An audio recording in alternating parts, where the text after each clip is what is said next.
আমাদের রব আমাদের অনেক বেশি নিকটবর্তী, হ্যাঁ অনেক অনেক অনেক বেশি নিকটবর্তী। এবং তিনি আমাদেরকে বলেন যে আমার কাছে মাফ চাও, আমার কাছে ক্ষমা চাও, যত বড় গুনাহই হোক না কেন আমার কাছে ক্ষমা চাও, আমি তোমাদেরকে ক্ষমা করে দেব, আমি তোমাদেরকে মাফ করে দেব। সত্যি বলতে আমরা এটা ভুলে যাই। আমরা ভুলে যাই যে রবের রহমতের কাছে রবের গজব কিন্তু তুচ্ছ। রবের রহমত রবের গজবের থেকে অনেক অনেক বেশি। যখন স্বয়ং মহান রব্বুল আলামিন আমাদেরকে বলেন যে তোমরা হতাশ হও না, তোমরা নিরাশ হও না, তখন আমাদের হতাশ হওয়া সাজে না। যখন স্বয়ং মহান রব্বুল আলামিন আমাদেরকে বলেন, সত্যি বলতে আদতে হতাশা কোনো সমস্যার সমাধান নয়। আপনি যদি নিজেও একটু গড় করেন, আপনি যদি নিজেও একটু বোঝার চেষ্টা করবেন, তাহলে আপনি নিজেও অনুধাবন করবেন যে আদতে হতাশ হয়ে কিন্তু কোনো লাভ হয় না। আমাদের হতাশা শুধুমাত্র আমাদেরকে মানসিক পেশেন্ট বানায়, আমাদের শরীরের ক্ষতি করে, আমাদেরকে দিন দিন পঙ্গু করে তোলে। দেখুন, যে জিনিস স্বয়ং সৃষ্টিকর্তা নিষিদ্ধ করেন, নিষেধ করেন, সেই জিনিসের মধ্যে নিশ্চয়ই খারাপ কিছুই আছে, এটা বোঝা উচিত। হাদিসে কুদসিতে এসেছে, মহান রব্বুল আলামিন বলেন যে কোনো বান্দা যদি আমার দিকে 1 বিঘত এগিয়ে আসে, তাহলে আমার রহমত তার দিকে 1 হাত এগিয়ে যায়। কোনো বান্দা যদি আমার দিকে হেঁটে আসে, তাহলে আমার রহমত তার দিকে দৌড়িয়ে যায়। কোনো বান্দা যখন তার রবের দরবারে 2 হাত উঁচু করে চোখের পানি ফেলে দেয়, মুসলিম শরীফে এসেছে, গভীর রাতে রাতের 3য় অংশে মহান রব্বুল আলামিন প্রথম আকাশে আসেন এবং বলেন, পৃথিবীতে এমন কেউ আছো নাকি যে গুনাহ করে নিজের জীবন বরবাদ করে দিয়েছ? আমার কাছে মাফ চাও। ঋণগ্রস্ত আছো, অসুস্থ আছো, অপমানিত আছো, কে আছো মজলুম, আমাকে ডাকো, আমাকে স্মরণ করো, আমি তোমার মনের আশা পূরণ করব। ওই সময় যে সমস্ত লোকেরা কান্দে, তাহাজ্জুদের নামাজ পড়ে আল্লাহ পাক ফেরেশতাদের জিজ্ঞাসা করেন, ফেরেশতারা অমুক অমুক দেশের মানুষ অমুক অমুক কান্দে কেন? ফেরেশতারা তখন বলেন যে মহান রব্বুল আলামিন, আপনি তো ভালো করেই জানেন। তখন রব বলেন, আমি জানি, তারপরেও তোমাদের মুখ থেকে শুনতে চাই। ফেরেশতারা বলেন যে হে মহান রব্বুল আলামিন, আপনার এই বান্দারা গুনাহ করেছে, তারা গুনাহ থেকে মাপ চাই, জাহান্নাম থেকে বাঁচতে চাই। তখন আল্লাহ পাক ফেরেশতাদের প্রশ্ন করেন যে আমার এই বান্দারা আমাকে কি দেখেছে? তখন ফেরেশতারা বলেন যে না, দেখেনি। তখন রব আবারও প্রশ্ন করেন, তারা কি আমার দোজখ দেখেছে? ফেরেশতারা বলেন না, দেখেনি। রব বলেন, আমার বেহেশত দেখেছে? ফেরেশতারা বলেন না, দেখেনি। তখন আল্লাহ পাক বলেন যে তোমরা সাক্ষী থাকো হে ফেরেশতারা, তারা আমাকে দেখেনি, তারা দোজখ দেখেনি, তারা জাহান্নাম দেখেনি, তারা বেহেশত দেখেনি। শুধুমাত্র আমার নবীর কথা, আমার কোরআনের কথা বিশ্বাস করে আরামের ঘুমকে হারাম করে যেভাবে আমার কাছে কান্না করছে, তোমরা সাক্ষী থাকো ফেরেশতারা, আমি ওই ক্রন্ধনরত বান্দাদেরকে মাফ করে দিলাম। সুতরাং যারা মুমিন বান্দা, যারা আল্লাহর উপরে বিশ্বাস রাখেন, যারা আল্লাহর উপরে ভরসা করেন, যারা আল্লাহর কথায় ভরসা করেন, নবী পাক সাল্লাল্লাহু আলাইহি সাল্লামকে মানেন, তারা কখনোই কিন্তু হতাশ হবে না। তাদের হতাশ হওয়া সাজে না। ভুল তো মানুষই করে, ভুল করার পরে ক্ষমা চাওয়াটা প্রয়োজন। যখন আমরা রবের কাছে ক্ষমা চাইব, তখন তিনি আমাদেরকে নিশ্চয়ই ক্ষমা করবেন। আমাদের গুনাহ যদি হয় পাহাড় সমান, তাহলে রবের রহমত কিন্তু আকাশ সমান। এটা আমরা বিশ্বাস করি বা না করি, এটাই কিন্তু সত্য। আমরা যদি সত্যি জাহান্নামের কঠিন শাস্তি থেকে বাঁচতে চাই, তাহলে আল্লাহ পাকের প্রতি ঈমান আনতে হবে। আর ঈমান আনার যে কোয়ালিটিগুলি আছে, সেগুলি আপনাকে বলছি। একজন ঈমানদার ব্যক্তির আরেকটি কমন কোয়ালিটি হচ্ছে যে কঠিন বিপদেও অবিচল থাকবে, ভেঙে পড়বে না। এটাকে মেনে নিতে হবে যে বিপদ আপদ শত্রুতা যা কিছুই হয় না কেন, সবকিছুই আল্লাহর পক্ষ থেকে। কঠিন বিপদ আপদে ধৈর্য ধরতে হবে। এটা মনে রাখতে হবে যে এটা শুধুমাত্র সাধারণ মানুষের জন্য নয়, নবী রাসূলদের জীবনে আরো বেশি বেশি বিপদ আপদ এসেছেন। আল্লাহ পাক যাদেরকে সব থেকে বেশি বেশি ভালোবাসেন, তিনি তাদের জীবনে সব থেকে বেশি বেশি বিপদ আপদ দেন। যখন আমরা বিপদে পড়ি, ঘন ঘন বিপদে পড়ি, যখন আমরা পরিস্থিতির শিকার হই, কঠিন পরিস্থিতির শিকার হই, তখন বুঝে নিতে হবে যে রব আমাদেরকে ভালো তো বাসেন, না হলে এত পরীক্ষা কেন করেন। আপনি যখন নবী রসুলদের জীবনের দিকে দেখবেন, তখন দেখবেন যে কত বিপদ আপদ তাদের জীবনে এসেছে। মহান রব্বুল আলামিন পবিত্র কোরআনের মধ্যেই উল্লেখ করে দিয়েছেন যে আমি সমস্ত নবী রসুলদেরকে শত্রু বানিয়ে দিয়েছি যারা পাপিষ্ঠ এবং অপরাধপ্রবণ। আপনি যদি খেয়াল করেন তাহলে দেখবেন প্রত্যেকটা যুগেই কিন্তু নবীদের শত্রু ছিল, এবং কারা ছিল? যারা পাপিষ্ঠ এবং অপরাধপ্রবণ লোক। যদি নবী রাসূলদের অবস্থা এমন হয়, তাহলে তাদের যারা উম্মত, তাদের জীবনেও তো একটু বিপদ আপদ আসবে নাকি? তাদের জীবনে কি বিপদ আপদ আসবে না? তাদের জীবনে কি বিপদ আপদ আসা উচিত নয়?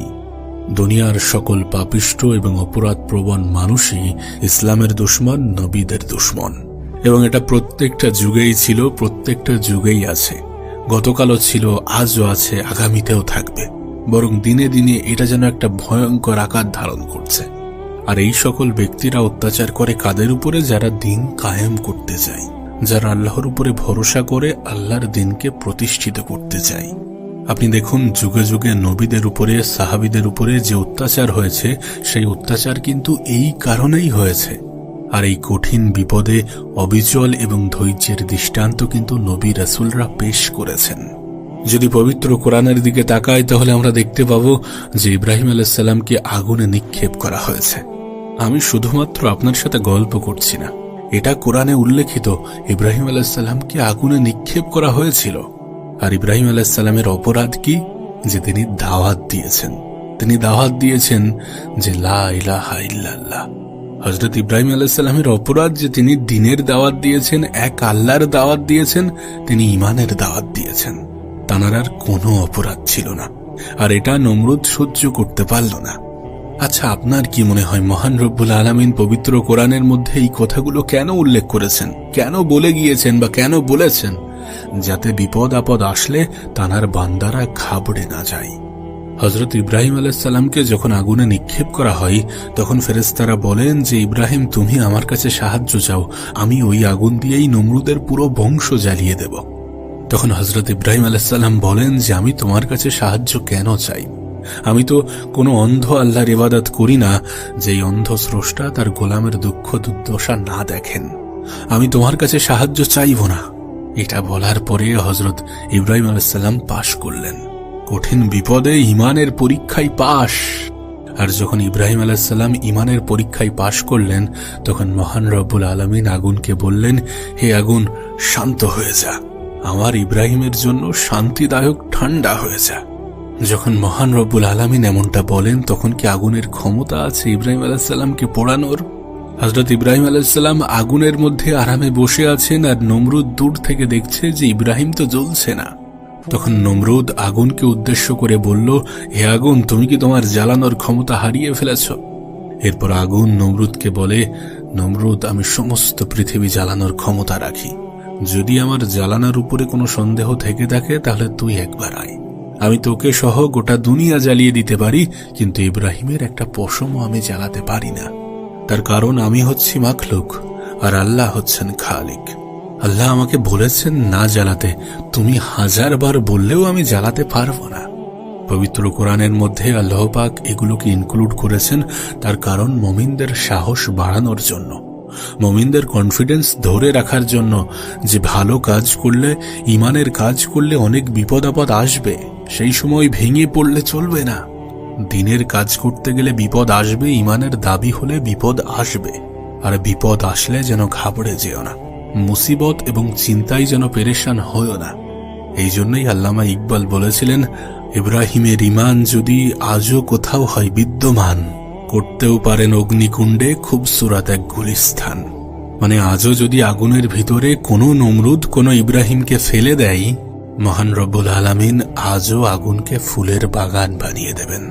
তাই বলি কি, ভয় পাওয়ার কোনো কারণ নেই, চিন্তা করার কোনো কারণ নেই, কোনো সুযোগ নেই।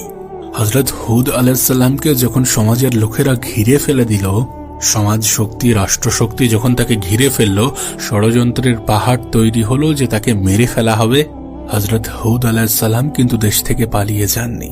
বরং হযরত হুদ আলাইহিস সালাম বললেন যে তোমরা সম্মিলিতভাবে ষড়যন্ত্র করো আমার বিরুদ্ধে, সবাই মিলে ষড়যন্ত্র করো আমার বিরুদ্ধে, আর আমাকে এতটুকুর অবকাশ তোমরা দিও না।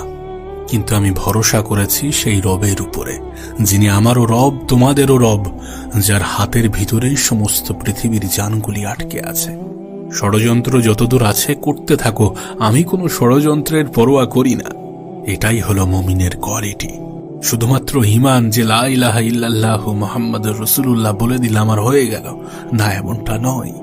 মুমিন মানে হচ্ছে তার চলা ফেরা বলা সমস্ত কিছুর মধ্যে এক সাহসিকতার পরিচয় ফুটে উঠবে। কঠিন বিপদ আপদে ধৈর্য ধরা, এগুলো আমাদেরকে কে শিখিয়ে দিয়ে গিয়েছেন? আমাদের নবী রাসূলরাই কিন্তু আমাদেরকে শিখিয়ে দিয়ে গিয়েছেন। আমরা নিজেরাও দেখতে পেয়েছি নবী পাক সাল্লাল্লাহু আলাইহি সাল্লামের হিজরতের রাতে কাফেররা তানাকে ঘিরে দাঁড়িয়ে রয়েছেন। হযরত জিবরাইল আলাইহিস সালাম এসে বলেন, হে নবী, কাফেররা চতুর্দিকে দাঁড়িয়ে আছে, প্রত্যেকের হাতেই তাদের তরোয়ারি, তারা সকাল হতে না হতেই আপনাকে মেরে ফেলবেন। সকালে উঠলেই তারা আপনাকে মেরে ফেলে দেবে, আপনি তাড়াতাড়ি উঠুন, মদিনার দিকে চলে যান। নবী পাক সাল্লাল্লাহু আলাইহি সাল্লাম হযরত আলী রাদিয়াল্লাহু তাআলা আনহুকে ডেকে বললেন, হে আলী, আল্লাহর তরফ থেকে বার্তা এসেছে যে আমাকে মদিনার দিকে যেতে হবে। তখন হযরত আলী রাদিয়াল্লাহু তাআলা আনহু নবী পাক সাল্লাল্লাহু আলাইহি সাল্লামের বিছানায় তানার কম্বল মুড়ি দিয়ে শুয়ে পড়ার কথা নিজেই বলেন। তিনি বলেন, এটা তো আমার জন্য সৌভাগ্যের যে যদি আমি কম্বল মুড়ি দিয়ে বিছানার নিচে শুয়ে থাকি তাহলে কাফেররা আপনি মনে করে আমাকে মেরে ফেলবেন, এবং আমি মনে করব যে আমার জীবনের বিনিময়ে মুহাম্মদ সাল্লাল্লাহু আলাইহি সাল্লাম পৃথিবীতে বেঁচে থাকবেন। এটার থেকে সৌভাগ্য আমার জন্য আর কি হতে পারে? সুতরাং ভয় পেলে চলবে না। কঠিন বিপদ আপদ আসবে আমাদের জীবনে, আমাদের জীবন আমাদেরকে বারবার পরীক্ষা করবে, আমাদের রব আমাদেরকে বারবার পরীক্ষা করবেন। এই সকল পরিস্থিতিতে ধৈর্য ধরাটা আমাদের জন্য শুধুমাত্র প্রয়োজনীয় নয়, বরং অপরিহার্য। এই সকল পরিস্থিতিতে রবের উপরে বিশ্বাস রাখাটা আমাদের জন্য শুধুমাত্র প্রয়োজনীয় নয়, বরং অপরিহার্য। রবের উপরে বিশ্বাস রাখতে হবে, রবকে ধন্যবাদ জানাতে হবে সকল পরিস্থিতির জন্যে, এবং মনে রাখতে হবে পবিত্র কোরআনের খুব সুন্দর একটি লাইন, যে নিশ্চয়ই কষ্টের সাথে আছে স্বস্তি, নিশ্চয়ই কষ্টের সাথেই আছে স্বস্তি।